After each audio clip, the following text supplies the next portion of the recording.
Welcome back to the Stirling Business Podcast from Studio King Street here in the heart of Stirling.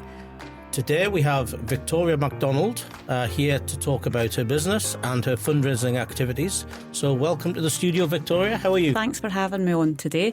My company is Victoria MacDonald Aesthetics, but locally we're known as VMA. Okay, that's much easier to say. So why don't you tell the audience a little bit about Victoria MacDonald and kind of how you started out in life and how you ultimately got into setting up VMA? Okay, so I started my nurse training aged 20, and that's a lifetime ago. That's 26 years ago. You can work at my age from the maths. I loved nursing. I would say I've always loved looking after people, giving that wee bit extra. So with my nursing career, I did quite a few things in nursing. So I was a surgical nurse, cancer speciality nurse. I then worked within a prison environment for 5 years where I specialised in addictions, bloodborne virus and sexual health. And then I started off doing the immunisations in Forth Valley. So I was the lead nurse for immunisations in Forth Valley. And then I was promoted to the lead nurse for public health in Forth Valley.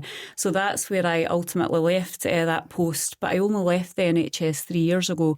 So I was actually doing both. I used to do my NHS nursing post and my aesthetics, which I started my business 12 years ago. But it just got a bit much in the end, and I was reluctant to leave my post because I really enjoyed what I did. But it was one or the other. So I had to choose. My health, I felt, was really starting to suffer with just trying to do both and juggling both. So I left the NHS 3 years ago just to concentrate on VMA. But from that 3 years, I'd say that's when I've really drove my business forward. I think when I've had the full concentration on actually my business. So started off just myself as a nurse injector. I worked within a clinic that was built, purpose-built at the side of my house. Mm-hmm. So I worked there for years, obviously, but probably 6-7 years, and then I extended, and I had I got some beauty. Some of my friends that did beauty that started with me. So we worked part-time doing aesthetics and full-time actually doing my NHS nurse post. And also I'm a mum to 2 boys.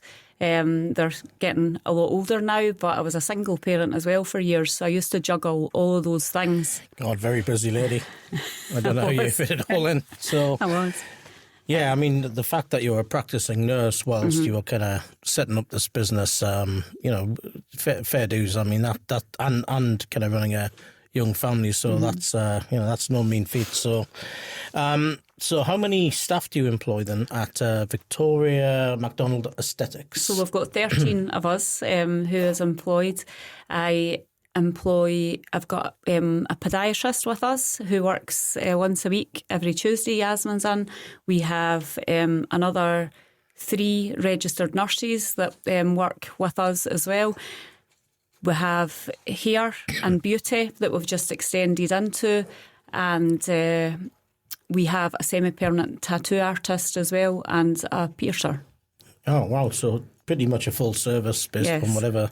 Is there anything you don't do that you would expect to get from a place like yours? Probably to have a makeup tech. We've not got a makeup tech in yet, and we are looking to get somebody on board to do makeup, and in that way would hopefully then want to do some packages like wedding packages, things like that, for future. Full service. So you don't do things like kind of massage or any of those types of things, do you? So, no, we don't. However, one of my friends is a beauty therapist, and it's her that does piercing, and she is looking to start to do her massage and things again as well. So that would be a good, it would be a good fit for our clinic as well. Sounds like you need to put an extension on the site as well, by the sounds of it. My sister's in the same business, so she's got her own salon, and she does, she doesn't do aesthetics as such, but she does similar things. But her business partner does the massage side and what have you. So I was just kind of interested to see how that worked. So, so how successful has it been? Sounds like you've been going for about 12 years with regards to VMA. So how successful has that been, and what would you say has been your unique selling point to get you to where you've got to? So I would say we've been really successful since starting. There is quite a lot of aesthetic businesses now as well. They seem to be popping up everywhere, and there's some really, really good other good local businesses as well, which is medically led. But that is what we're medically led. We strive for education. That's pretty key, right? Because lots of people do this stuff, but they might not necessarily be qualified to practice what they're doing. Yeah, I'm in quite a few groups that we've been lobbying the government as well to try to put some regulations in as well. And that's not to affect anybody's business who's not trained, but it's to protect the public and our patients as well, who maybe go into these places because it's a lot cheaper and they don't really see some of these places as well have brilliant social media, so you'd look at it and you would think, these people must be great, but actually they've not got any medical background whatsoever, and they don't know what's been injected either, what products are being used. I've seen examples where it can go really wrong if it's not done in a professional way. So it is going through the government at the minute. It's going through Parliament for rules and regulations to be put into place, so that they are going to get more stringent with these rules and regulations, which is a good thing for the aesthetic industry and my other medical colleagues. Yeah, definitely. So it sounds like it's a very competitive kind of landscape, the business that you're in. Obviously being kind of medically driven is obviously a very, very kind of key part of that. So what's your kind of uniqueness in terms of being able to? I assume you attract lots of clients, but you probably retain most of those, and you get lots of repeat business. Yeah. And there's obviously the kind of knock-on benefit of all of the other services that you offer around it. So would you say that makes you a little bit different in getting that repeat business? So we're a family-run business. I employ my mum, so she's my clinic manager and my receptionist. I employ my niece, who is a registered nurse as well, but she still works with the NHS full-time and just does part-time aesthetics, what I started doing at the start. I also have my youngest niece. She's our Saturday girl and she works for us. But I think that people like the environment they come into. They feel cared for, they feel looked after, and I really care about patients' well-being, and I am honest. I'd say that my attributes in nursing I've brought into my business, and people trust me. They know that I'll do the right thing for them. You're a very caring person. You must be. You haven't been a nurse for all those years, so... do you do nice coffee, I'm assuming, as well? We've got a wee coffee machine. My mum gets everybody one. Fantastic. Okay. So that's a little bit about VMA. What drives and motivates you outside of your work? So family is a big thing. I've got two sons who, as I say, are getting a wee bit older now, but I do like to spend time with my two boys, and also friends as well. I've got a really close group of friends. I'd say VMA, the girls within the team, we've turned into a family as such as well, which is really nice. So I do a lot of charity work as well, which is really important to me, especially for Strathcarron. Every Christmas as well, we fundraise for Women's Aid, and this year past we've fundraised for Stirling young carers as well. Okay, so Strathcarron, that's also a cause very close to our hearts as well. So we named some of our kind of hotel suites here in King Street Depart Hotel after different charities, one of which is Strathcarron. So everybody that stays in that particular suite, we donate a percentage of the room takings to that charity. And we are looking to do more fundraising kind of on the periphery of that. So what kind of things do you do for Strathcarron? Firstly, can I just say that's great, because I love to see local businesses that are in a position to help and to basically get the message out there for people, because a lot of people still don't realise that Strathcarron is only 30% funded by the government. So the other 70% they have to make up for themselves basically through fundraising. And that is so important, because without that they couldn't deliver the care that they do. They're not only an inpatient service, they're an outpatient service as well. So they do hospice at home, and they also do outreach service where they will go out to people who want to basically die with dignity at home. So it's very important that we fundraise. And the more people that know, I think the more people that will fundraise as well. So I think that's important. I lost my best friend, Linda, 6 years coming up in August. She was only 41 years old when she passed away. She had bowel cancer originally, but when she was diagnosed as palliative care from the beginning because it had spread to other organs. That was horrific. She was a young, beautiful, amazing person, and just for family and friends, it was really, really hard time. So Linda was in Strathcarron Hospice for rehab as well, which actually a lot of people don't realise that, pain management. So people don't just go in as an inpatient to Strathcarron so they can pass away. They go in there as well. So pain management, any other symptom management, they can help with that as well. So that she originally went in the first time, and they actually allowed family and friends to stay with her as well. She was quite scared. So that was really lovely. Not only did they look after Linda, they looked after all her family and friends as well. So that's where I first had the I'd say the personal experience at the hospice. I've always known professionally because, as I say, I worked in public health, so I used to work with the hospice quite a lot, especially in COVID when they had outbreaks and things. But I think when something touches you personally, it's completely different.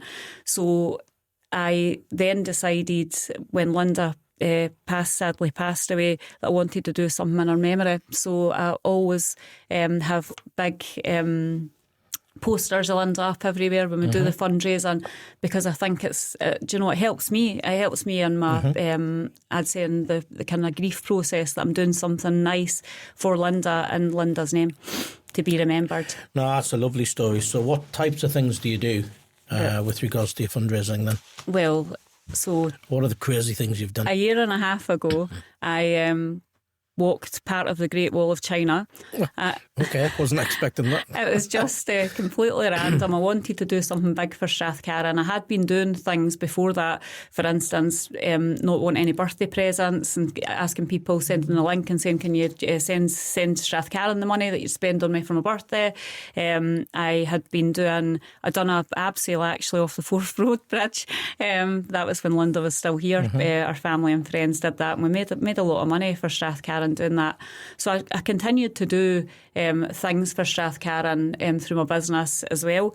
But then the really big thing was the walking part of the Great Wall of China. So I basically went over there myself. I didn't know anybody who was going there. I just decided I was going to do it. And we had a guide who basically worked with Strathcarron, and we walked part of that wall, and I made a phenomenal amount of money for Strathcarron. So that really then gave me the motivation to think I can do something like this again. So I've just had a big charity event in Stirling at the Lynn Club, and it was so nice to see local businesses coming together as well to support me. So if the Lynn Club donated their hall, 2 halls actually, to me, free of charge. I got singers like Liam McGrandles, Greg Taylor, who donated their time and talent as well to me. We had a photo booth, they donated that. Jack Snacks, who I do a lot of fundraising with. Jack Snacks is in Stirling. If you haven't been, you have to try it. It's a great wee takeaway. Yeah. So Jax does loads of fundraising as well. So actually she might be another person that would be good to interview for you. She's always helping the local community and others. So Jack Snacks done the buffet for us. So it was just nice to see loads of Stirling businesses pulling together as well to have a day. So basically now my fundraising total and I only just started in about August last year, is about, I think it's about £60 off £17,000. Wow. Now, and I'm going to Africa, Kenya in October. It's a completely self-funded trip, so every penny we make goes to the hospice. So I'm going with my friend Amy, who I've roped into coming with me this time. So we're not really campers, but we're going camping in Kenya, so it'll be worth a laugh if you want to look at our socials in October. But so we're hoping, because when I went to China, I think everybody felt sorry for me with all the creepy crawlies and everything. I actually got about another £2,000 donated to me to my Just Giving page, so I'm hoping hoping they have the same sympathy in Africa. No, that's great. So in terms of, maybe we can do an event here in King Street Events, together at some point to try and kind of raise a little bit more to boost the pot for them, so to speak. So that's fantastic. So you talked a little bit about this other giving back initiative that you have at Christmas time. Did you just want to say Women's Aid, was it? Yes. Just want to say a little bit about that. So it's actually, it was Jack Snacks that got me into this. So Jacqueline Stewart at Jack Snacks, she had an angel tree in, and she asked me if I would like to, this is about, we've been doing this now 3 years. I've been doing it in clinic. That was my 3rd year just past there. So we provide our own trees, but then Women's Aid and Stirling Young Carers were able to write out gift tags that we'd usually put in presents. And those gift tags, they asked for certain, things. And some of the things was actually, really quite heartfelt. Things like hats, scarf and gloves, pyjamas, toiletry set, little small things that probably mean a lot to somebody as well, especially typically your customers, patients who come in to the clinic. Yeah. So basically, the Women's Aid, the people that was being supported wrote out the gift tags for what they'd like.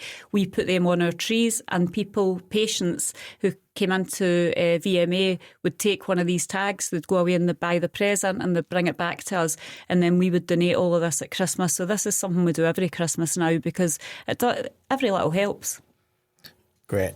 That's really nice. So I guess just kind of wrapping up our conversation here, Victoria, so what, if anything, would you have done differently throughout your life? It sounds like you've done an amazing amount of stuff, caring for people as a nurse, and then obviously, kind of building your business and the recent fundraising. But would you do anything differently? Yes, definitely. Now, knowing what I know, I would put more boundaries in place at the start of business, I would say. I try to do 100 things at once. I've always been like that, but I do think that does affect your health at some points, because you burn out trying to do everything for everybody and be everything to everybody as well. So you probably learn through business and years of it that you do need to prioritise your own health and your well-being as well as other people's. Great advice. Okay, well, thank you, Victoria. I appreciate you coming in to talk to us on the Stirling Business Podcast. So good luck with everything. Hopefully the fundraising will keep going from strength to strength. It sounds like you're doing some great things, and come back again soon once you've been to Africa, and tell us what that was all about. That was great. Thank you so much. No, you're absolutely welcome. Thank you again for attending the Stirling Business Podcast. Victoria MacDonald from VMA talking about aesthetics business, life as a nurse before going into that profession, and also the wonderful fundraising activities that she's doing for the likes of Strathcarron. So until next time, stay safe.